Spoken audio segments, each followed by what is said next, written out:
আবার একটি নতুন রেসিপি নিয়ে আপনাদের কাছে চলে এলাম। টমেটো, আলু, বেগুন, সজনে ডাঁটা, সয়াবিন দিয়ে রেসিপিটি শুরু থেকে শেষ পর্যন্ত দেখবেন।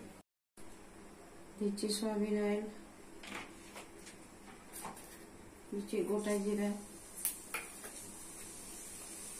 দিচ্ছি পেঁয়াজ কুচি, পেঁয়াজটা লাল হয়ে গেছে। দিচ্ছি সয়াবিন, পেঁয়াজের সাথে সয়াবিন লাল করে দিতে হবে।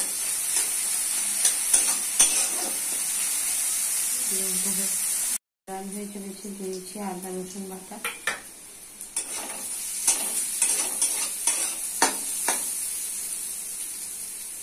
দিচ্ছি মশলা, হলুদ গুঁড়ো 1 চামচ, লঙ্কা গুঁড়ো 1 চামচ, জিরা গুঁড়ো 1 চামচ, ধনা গুঁড়ো 1 চামচ, লবণ 1 চামচ,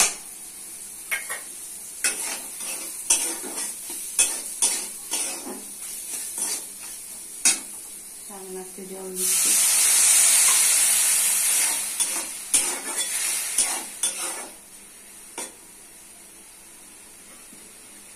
চাপা দিয়ে দিচ্ছি।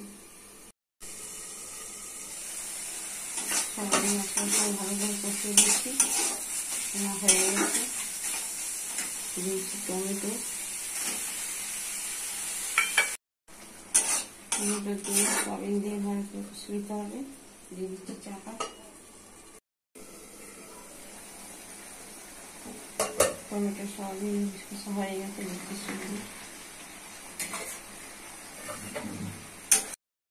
ভালো করে কষিয়ে দিতে হবে।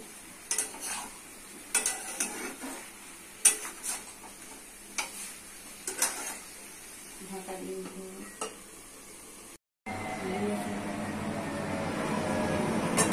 তরকারি কষা হয়ে গেছে।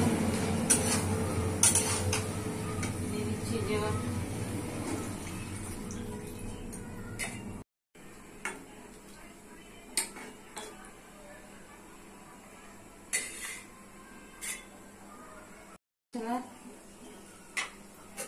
হয়ে গেলে নাম করে দেখাচ্ছি। রেসিপিটি রেডি হয়ে গেছে। কত সুন্দর, কত কালারফুল, কত টেস্টি। বাড়িতে করে খাবেন, পরিবারকে করে খাবেন। লাইক, শেয়ার, সাবস্ক্রাইব করবেন, সঙ্গে থাকবেন, পাশে থাকবেন।